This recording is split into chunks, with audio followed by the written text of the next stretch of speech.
And this is the cutting head of the LT15 mill ready for installation of the engine and the clutch assembly.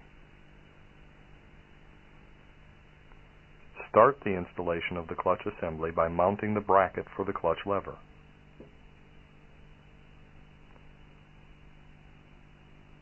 Fasten the bracket with the 2 bolts on the pulley side. Do not tighten the bolts yet. It will help to mount the clutch lever later. Insert the complete clutch lever into the opening in the bracket from the outside of the cutting head and then secure it to the engine base with the 2 bolts and nuts. Tighten up properly. Now tighten up all the bolts.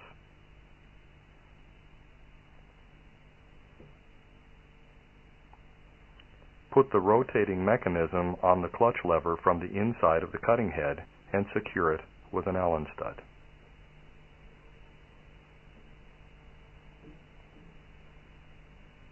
Put the V-belt on the drive pulley.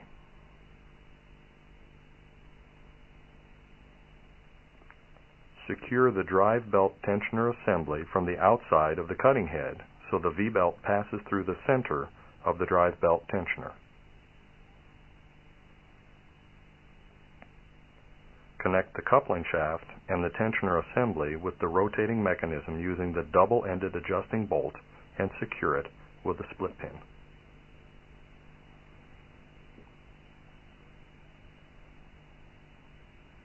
Screw the drive belt tensioner assembly to the cutting head from the engine side using a hex nut.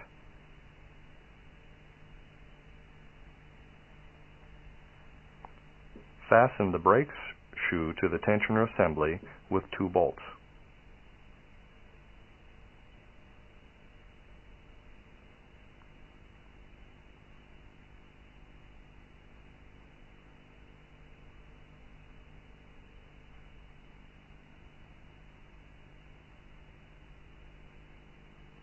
The engine installation is to be done by 2 people. Locate the engine assembly correctly on the cutting head. Position the mounting plate with its slots aligned with the holes on the base plate.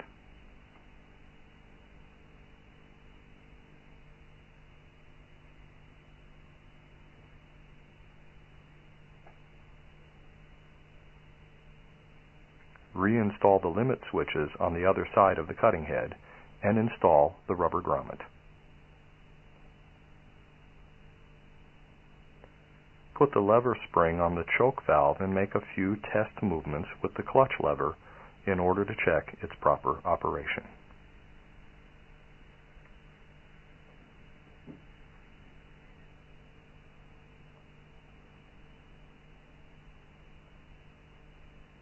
Connect the main engine switch cable.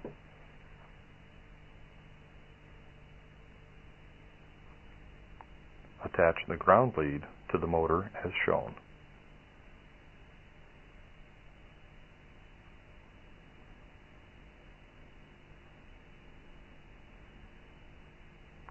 Install the limit switch under the clutch lever.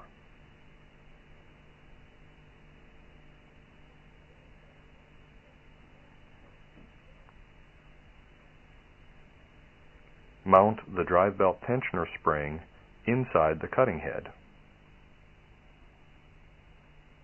Check the function of the drive belt tensioner spring by making a few test movements with the clutch, and then close the blade cover. Secure the safety switch assembly using 2 bolts and nuts as shown. To mount the safety grip, pull off the rubber handle, attach the safety grip, reinstall the rubber handle, and secure with bolts. Mount the belt tension turnbuckle on the engine mount plate as shown.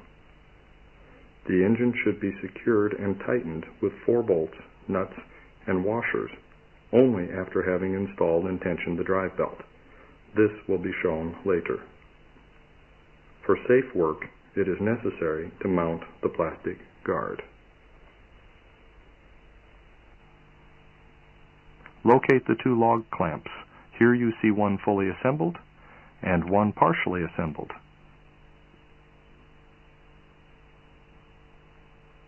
One clamp comes with each bed section. Attach a log clamp to the bed rail of each bed section using a hex head bolt and a nylon lock nut. Notice the lock pin on each of the two drive side carriage assemblies. In the topmost slot, the pin is fully retracted. The second notch is the normal operation.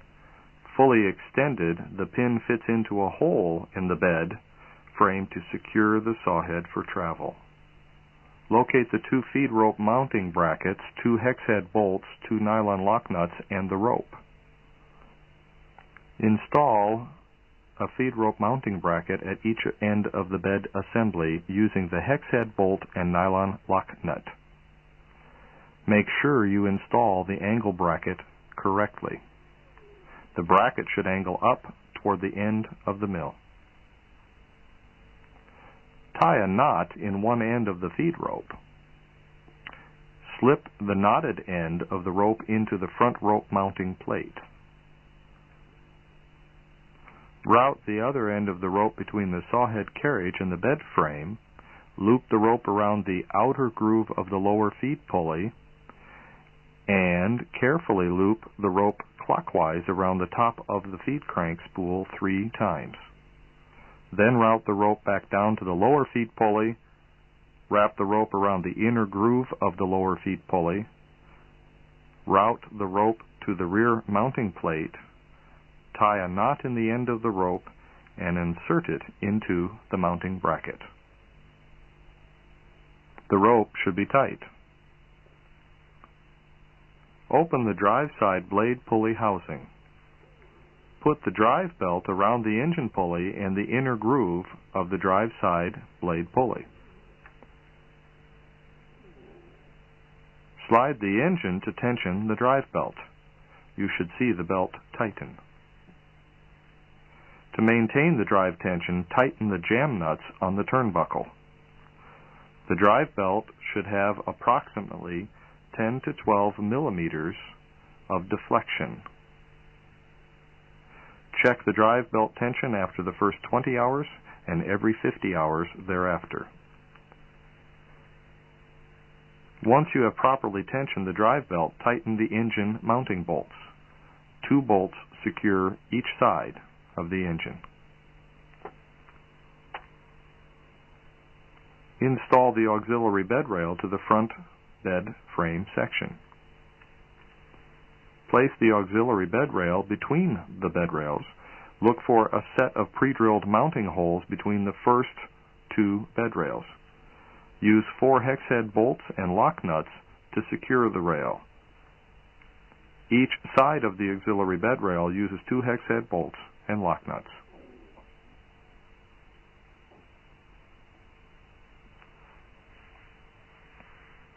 The next section explains how to assemble the items included with the optional Pro package seen here.